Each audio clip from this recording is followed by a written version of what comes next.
অভিরুচির সঙ্গে এই মুহূর্তে যে খবরে নজর রাখবো, শাস্তির খাঁড়া নেমে আসছে মদন মিত্রের ওপরে, সেই প্রশ্ন উঠছে। কারণ যে বেফাস মন্তব্য তিনি করেছিলেন এবং সেই বেফাস এবং অযাচিত মন্তব্যে এবার দলের তরফে তাকে শোকজ করা হয়েছে। শোকজ হতে হচ্ছে কামারহাটির বিধায়ক মদন মিত্রকে। কসবা কাণ্ড নিয়ে যে ধরনের মন্তব্য করেছিলেন কামারহাটির বিধায়ক মদন মিত্র, এবং তাতেই দলের তরফ থেকে এবার যে পদক্ষেপ নেওয়া হয়েছে, শোকজ করা হয়েছে মদন মিত্রকে। অর্থাৎ শাস্তির খাঁড়া কি নেমে আসছে মদন মিত্রের উপর। কারণ যেভাবে বেফাস মন্তব্য তিনি করেছিলেন কসবা কাণ্ড নিয়ে, এবং সেই মন্তব্যের প্রেক্ষিতেই এবার দলের তরফ থেকে ব্যবস্থা নেওয়া হয়েছে তার বিরুদ্ধে। দলের তরফ থেকে শোকজ করা হলো কামারহাটির বিধায়ক মদন মিত্রকে।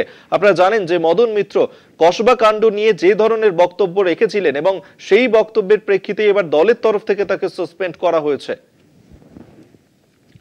মদন মিত্র ঠিক কি বলেছিলেন এর আগে এই কসবা কাণ্ড নিয়ে শোনাবো আপনাদেরকে।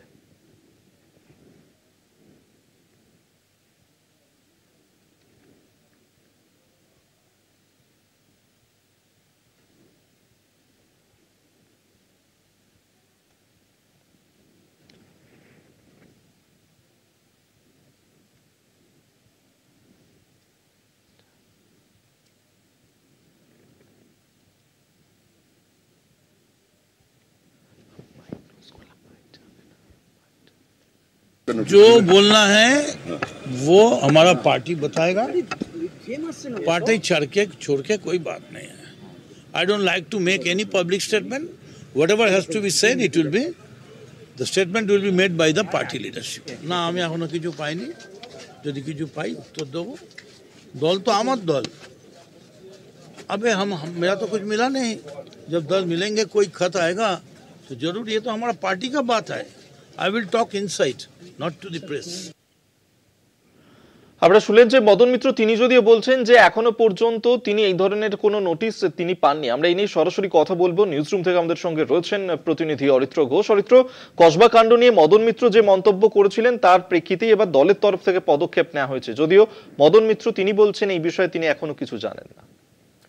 দেখো, কসবার ঘটনা নিয়ে মদন মিত্রের যে বক্তব্য গতকাল থেকেই প্রচার মাধ্যমে সামনে এসছে, সেই বক্তব্যকে মোটেই ভালোভাবে মেনে নেয়নি তৃণমূল কংগ্রেস এবং তার শীর্ষ নেতৃত্ব। এবং সেই কারণেই দলের শীর্ষ নেতৃত্বের তরফ থেকে সভাপতি সুব্রত বক্সির স্বাক্ষর করা একটি চিঠি মদন মিত্রের নামে ইস্যু হয়েছে, এবং সেটা মদন মিত্রের কাছে পৌঁছেছে, এমনটা কিন্তু তৃণমূল সূত্রে দাবি করা হচ্ছে।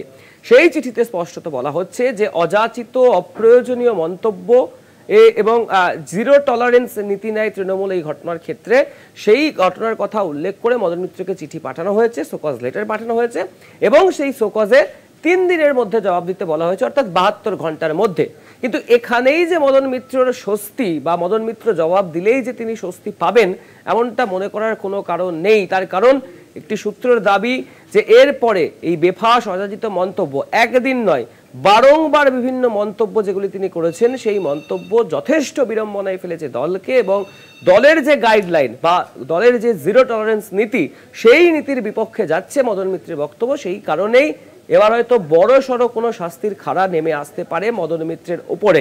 যেটা সূত্রের খবর যে 3 দিন পর মদন মিত্র যদি এই শোকজের উত্তর দেন তাহলেও কিন্তু তিনি স্বস্তিতে থাকবেন না। তার কারণ এই শোকজের উত্তর দেওয়ার পরেই কিন্তু দলের তরফ থেকে মদন মিত্রের বিরুদ্ধে বড় কোনো পদক্ষেপ নিতে পারে তৃণমূলের হাইকমান্ড, এবং দলীয় যে শৃঙ্খলা রক্ষা কমিটি রয়েছে তৃণমূল কংগ্রেসের, সেই শৃঙ্খলা রক্ষা কমিটির তরফ থেকে বড় কোনো পদক্ষেপ বা বড় কোনো শাস্তির খাড়া চাপতে পারে মদন মিত্রের ওপরে।